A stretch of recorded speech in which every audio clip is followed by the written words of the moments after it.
Greetings again, everybody. Welcome back to Dark Souls 2.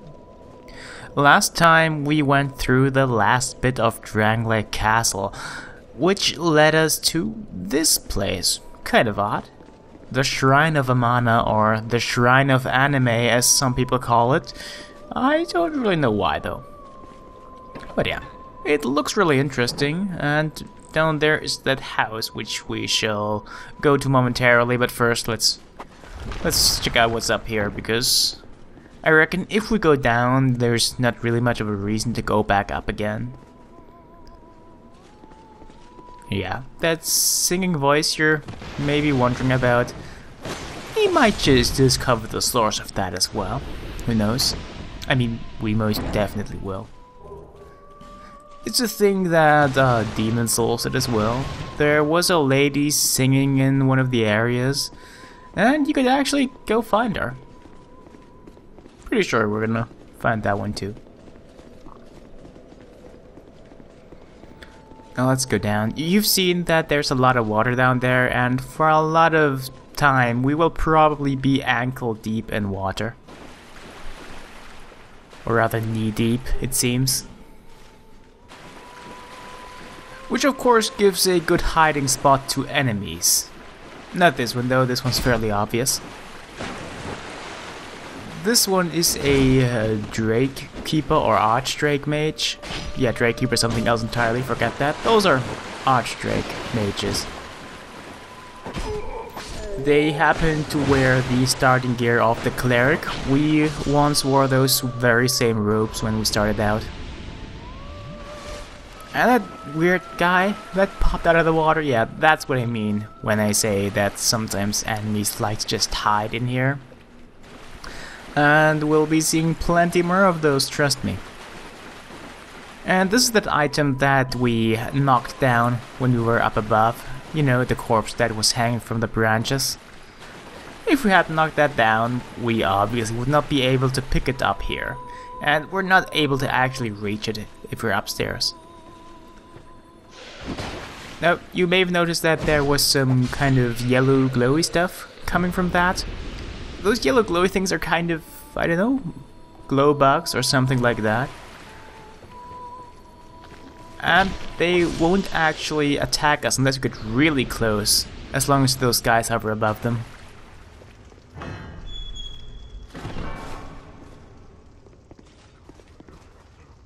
We knew you were coming. And stop singing.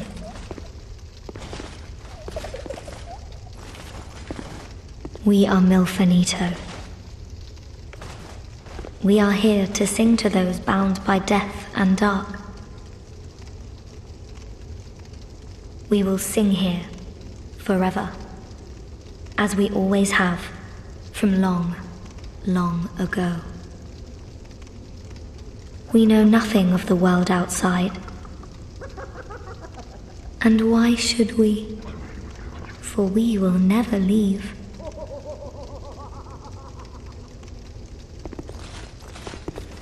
Do you seek King Vendrick? But what is a king, after all? We know nothing of the world outside. For we will never leave here.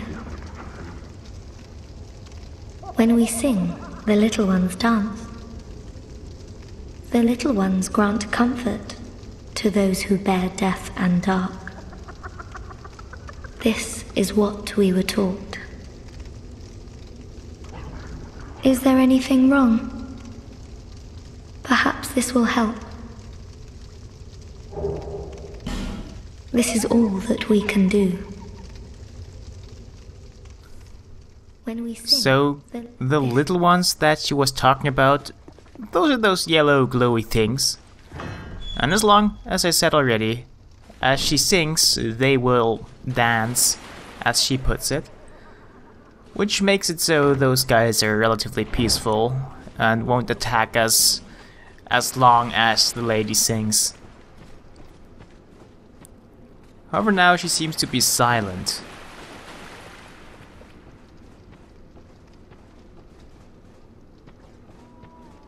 But yep, right there, as soon as she starts singing again, we see those yellow things again. And as long as we stay on land, we probably won't get close enough to those zombie dudes to actually aggro them, so all we have to worry about are those archdrakes, which are not very dangerous on their own. Unless of course my gamepad does weird things and randomly switches weapons. I assure you that was not actually me making any inputs, just kind of something that happened. I don't know, must be a problem with my controller, but it seems to stop after that.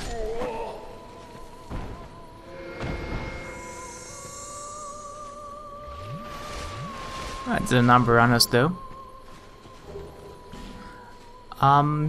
You might think that there will be a lot of stuff hidden in the water item-wise, and you would be right, but as far as that goes, in this particular room, what we see is what we get. There's nothing hidden except that one item that we had to knock down. Or perhaps there's a chest here. And be careful when you walk in here. We can walk here, but if we walk a little bit off the path, you can see it here actually, we will fall to our death. And for obvious reasons, you will want to avoid that.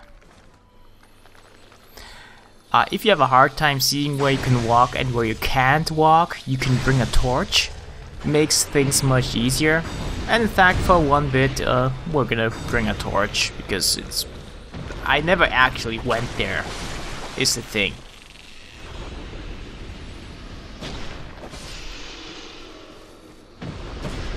And even in here, those bugs make those guys tame.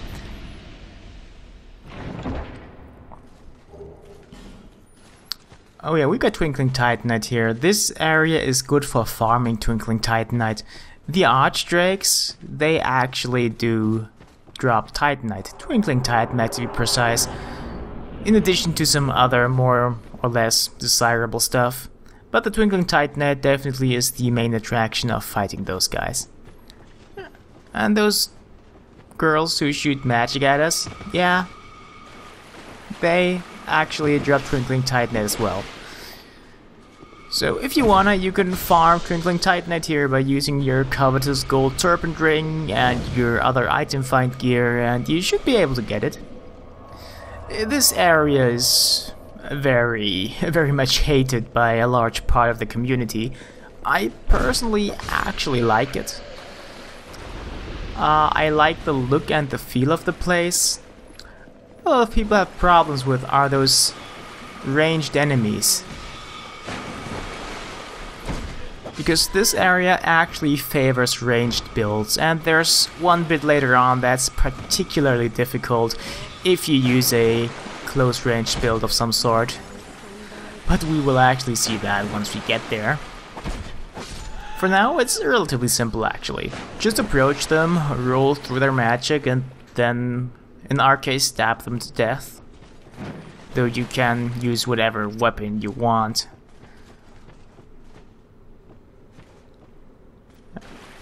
And you may notice that there's absolutely no singing here, so now you have to look out for those guys in the water.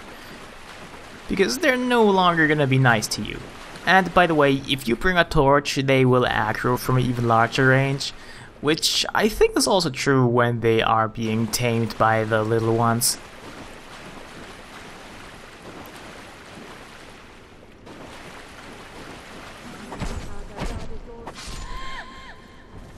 Now over there we see something that we have not seen for a very long time.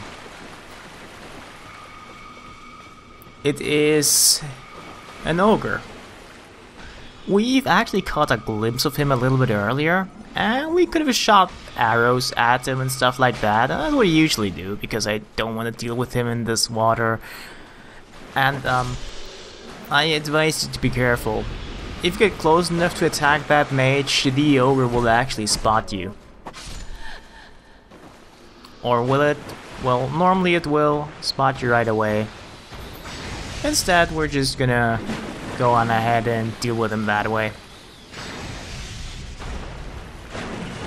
He is standing in the water, it should be wet, so our lightning spear actually does some extra damage to him.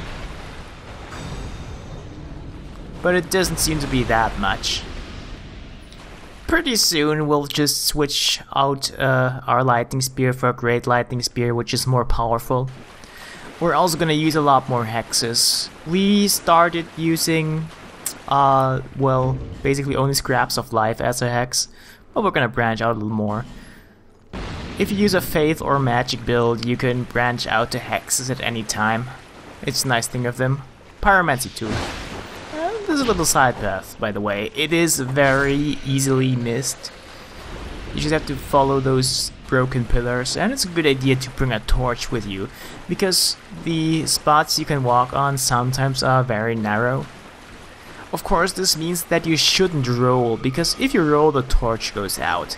It's not as much of a problem, honestly, as long as you have flaming butterflies, or you're comfortable walking around here without using a torch.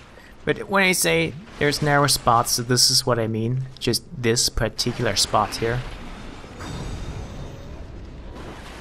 It will be pretty easy to fall off and die if you walk on the wrong side of those pillars. But what we can find over there actually is pretty much worth it. It is an Estus Flask shard, which means that we can improve our Estus' capacity to heal more. Which is really great, for obvious reasons. Now, in New Game Plus, of course, we took care of that guy that way. If you do that, you will have to be careful, because there's those guys hiding in the water in there. And that red phantom? I forgot it was there, honestly.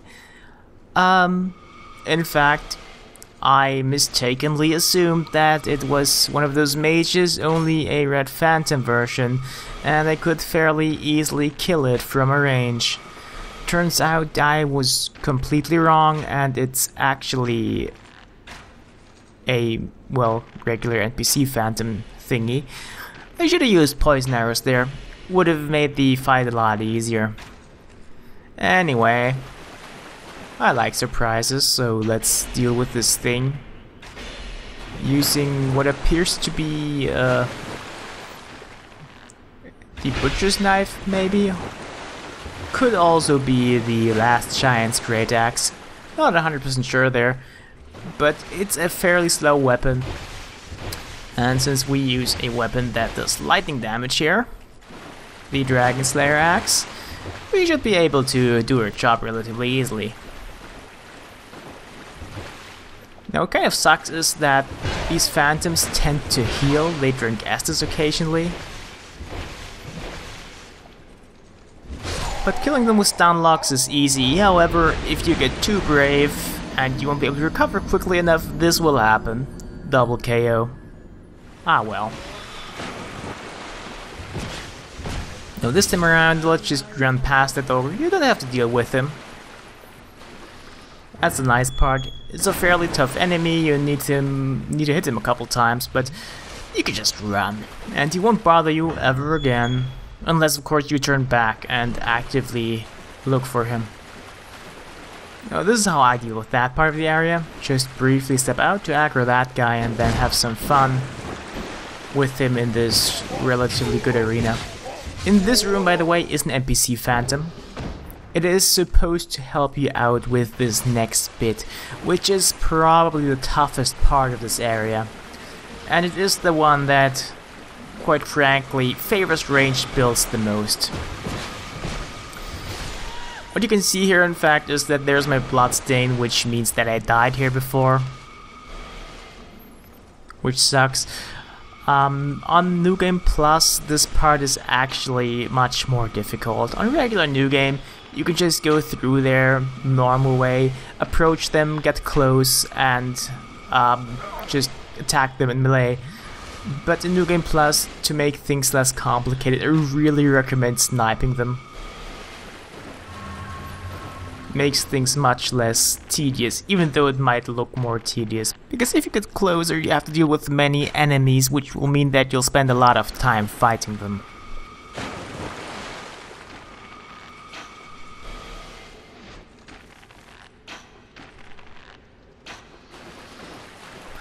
The reason it's harder in New Game Plus, by the way, is not because they do more damage, by the way, but there's just more enemies there. Those two archdrakes we can see there, for instance, would just not be there. And if you're running close to kill the mages, they will cause you some trouble. So the easiest way to go at the situation is of course to just aggro them from a range and perhaps kill them with arrows or other ranged modes of attack as they approach. Which could cause some problems, of course. And then of course there's also those zombie guys in the water, which might or might not cause you some trouble. And I'm glad that worked out. Life Drain Patch can deal really great damage if you get it positioned in a good way that forces enemies to actually step into it. Of course, it can also be used to grief people and co-op to kill them. It's kind of like Warmth in that it heals both allies as well as enemies alike. Life Drain Patch, of course, also damages enemies and allies, including yourself. But now, all this sniping is boring, and it's a legitimate complaint people have that you kind of sort of are forced into a position where you have to do ranged attacks of some caliber to progress through the area more easily. But you can actually do that fairly easily without ranged attacks too, except of course in New Game Plus, which makes it much harder. And this is the final challenge of this part actually. 2 archdrakes and, well, 1 mage, but this particular mage is actually a cleric. It will never attack us, ever. Instead, it will heal, well, herself, as well as the archdrakes. But she won't really do anything we have to worry about. No, normally I'm prone to just leaving enemy drops lying around, but hey, Twinkling Titanite. Twinkling Titanite is a really good reason to just spend some extra seconds here just picking up stuff, because a lot of the enemies have a good chance of dropping it. And it's kind of very rare and valuable. There's quite a few good Twinkling Titanite weapons in the game, but only so little Twinkling Titanite. Although I have to say that there's quite a bit of Twinkling Titanite as well as Petrified Dragon Bones to be found just lying about in the DLCs of this game. But we're not there yet. Oh well, okay, at least we're now past the most difficult bit of this area. Now it should be relatively smooth sailing, except for that. Don't get caught in that, it breaks your equipment and is very annoying. Oh yeah, we get a bonfire, just, you know, so we don't have to go through that room before us anymore. Although, a new game, it's not too tough. But a lot of people still have trouble with it, or at the very least raise the complaint that it's much easier with a ranged attack and way too difficult with close range, which in my opinion is only really true if you don't know how to dodge right, even if it's just moving left and right, because the tracking their spells have, guess what, it's not that good. It used to be much better before the PC version was released, when it actually really tracked you. But they kind of nerfed those guys. On one hand, it's understandable. On the other hand, people like me who already know how to deal with this shit could be a little disappointed. Ah well, so we're done with the hard part, but this part's pretty annoying too. You don't want to step down there and get close to them for reasons. Even though they're singing again, so we now see where the guys who hide in the water are again. In fact, there appear to be quite a lot in that part there in the middle of the pillars. And there, something pretty bad happened. I ran out of my one kind of bolts, the normal wooden bolts, which caused me to just fumble around for a bit. It's particularly bad if this happens to you in a combat situation, because your character will just stare at his or her crossbow for like a full second and wonder what the fuck worked or didn't work.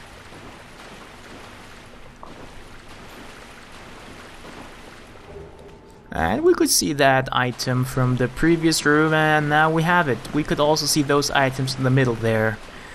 We're gonna collect them in a second.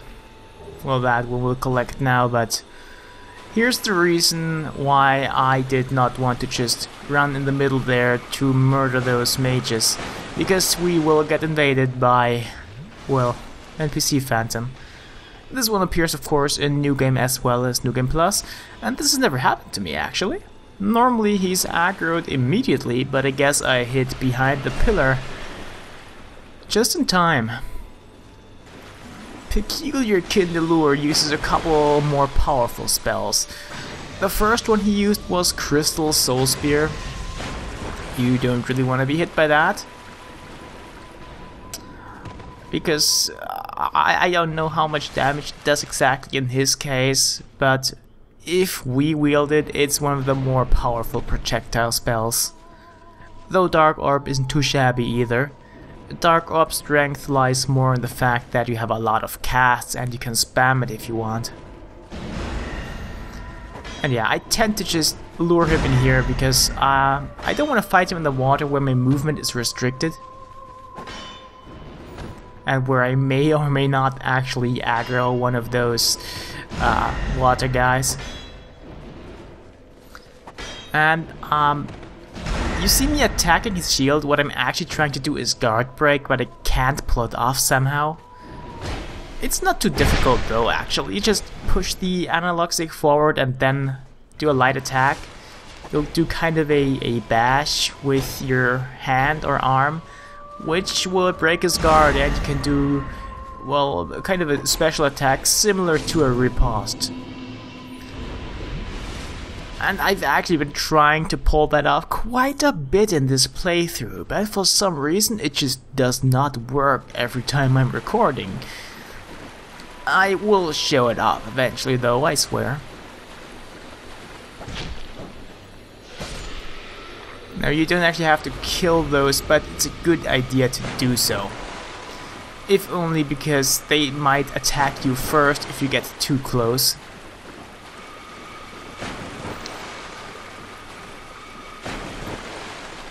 Now, that item there is one that's pretty damn nice to have if you're a caster, Homing Crystal Soul Mass. Homing Soul Mass, we've seen it, is a pretty useful spell. It's basically a multi-projectile spell you can cast in advance, and it will automatically fire at enemies once you get close enough. And the crystal version, of course, is the stronger version. Which is why you should be using that if you have a chance. Unless you don't meet the stat requirements, of course. In general, I think a lot of people don't quite value sorcery that much, but I have to say it's underrated. To a point where I say that I might just use it again sometime soon.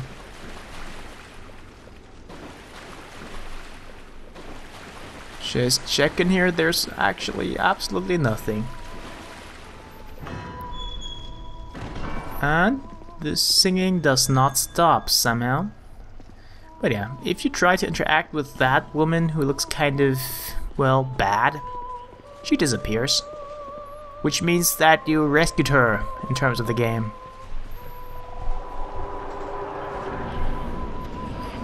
Now here we have the source of the singing, it seems. Other than the regular Milfanito who sing as well. The Demon of Song. The Demon of Song is a really cool visual design, I think, but the fight itself is very dull. And a lot of weapons, including thrusting swords, have a little more trouble actually attacking it once it has exposed its face, which is the only part it's vulnerable on. We can't actually attack it as long as it's not open up. And yeah, basically you just bait one of its attacks, dodge it, and then attack. This is true for a lot of bosses, of course, or a bad strategy for bosses rather, but here it's taken to the extreme. You just wait for it to do something, and as it recovers you can wail on it with impunity. It is a very easy fight, and I have never ever died to it, which is kind of odd. Though I hear it has quite a few attacks that can catch you off guard. It just never really happens if you stay close to it.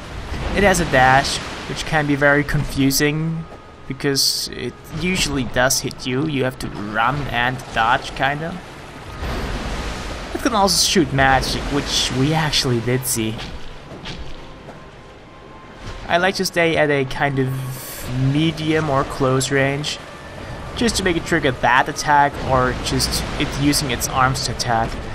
It does have a grab though, and the grab is probably a one-hit kill. This is how it looks. Now it is almost dead. What could possibly go wrong? So you're just gonna dodge these attacks pretty damn easy, and hey, what's this? I have actually never seen it do that before. This is a 5-hit combo, and I have to leave this death in because it's my first death ever to this boss. But oh well, you've seen the fight basically. And it's over.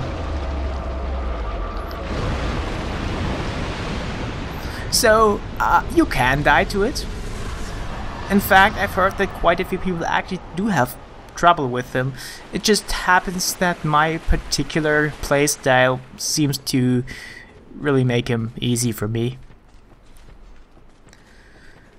But yeah, we are done with the boss, but we're not quite done with this area yet. There's a couple small extras here and there, and we're gonna want to see that, of course, because it's actually a little bit more than just a few items lying around. Now we're ignoring the obvious way on for this not quite so obvious way not on. Nicely enough, it will actually lead us to a bonfire, so we don't have to go through there every single time we want to do something. But it also actually leads us to another part of the area, which can be easily missed, granted that at least I have trouble actually dying to the boss. But I reckon people die in this area a lot. But yeah, we did get the key to the embedded, and we got a prompt last time we tried to interact with that guy, which means we had no key of the embedded in our inventory. And the key of the embedded is basically a keyblade. As odd as that sounds in the context of Dark Souls.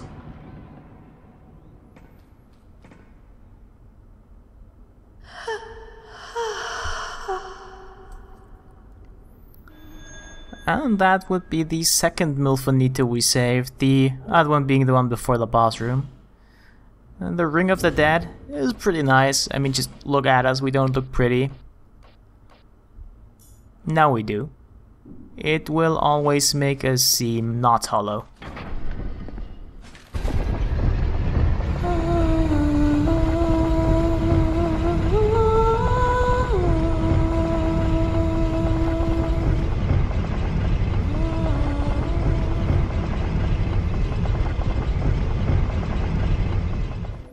Alright, back here. Let's actually go up. Note that even though we look alive because of the Ring of the Dead, we are still hollow. Because we need to be hollow to open this door here. It is called the Door of the Dead. There's also Door of the Living in this area, but we're not gonna see it quite yet, because we can't actually enter it yet, no matter how not cursed we are. And you might remember those guys from the fight against the Prowling Magus. Unfortunately, thrusting swords kind of go over their heads. The mace, I have to admit, would be a much better choice here because it kind of has more of a downward motion to its attack. While thrusting swords only track slightly downwards if you look down, which isn't always quite enough if an enemy is basically lying on the floor. And up ahead is another thing we might remember from the Prowling Magus boss fight. The Prowling Magus. Demoted from boss, quote-unquote boss, to mini-boss.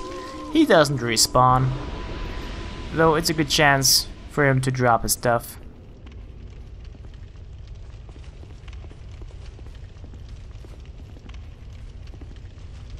Who are you? And what do you want from us? Milfinito. That is what we are called. My name? Do you mean our name? We know nothing of the outside world. We sing eternally for those who bear death and dark within themselves. We have been here forever. We know nothing of the outside world, and we do not need to. The little ones were born from the great dead one. And the great dead one taught us song. We have sung ever since, to comfort those bound by death and dark. This is what we were taught. We hear a song in the distance. You rescued a Milfinito who was taken from us. Take this. We Milfinito thank you. You silenced that cursed singing. Please accept these as a thank you. Do you seek comfort too? You poor thing. Take this at the very least. This is all that we can do. Interacting with that fire right now does nothing.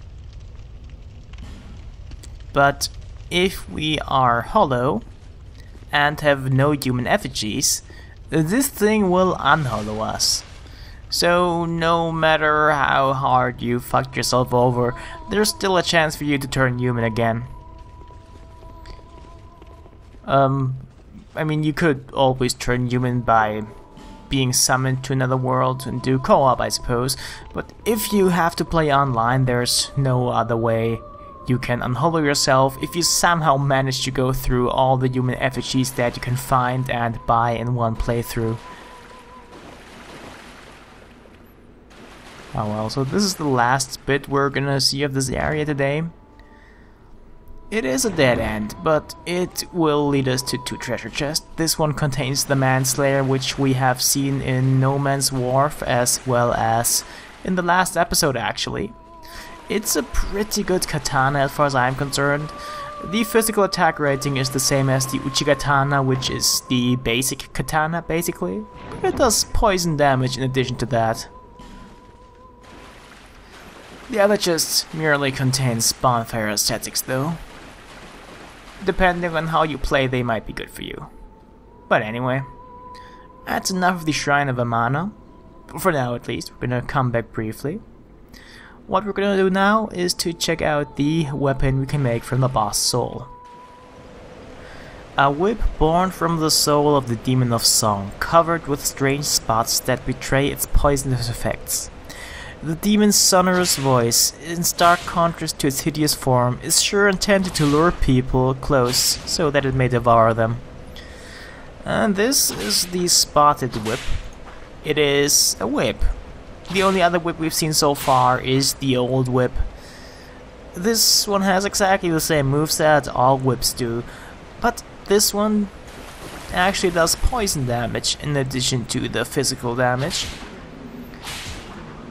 which can be useful given that whips generally take more hits in this bonfire intensity of 7.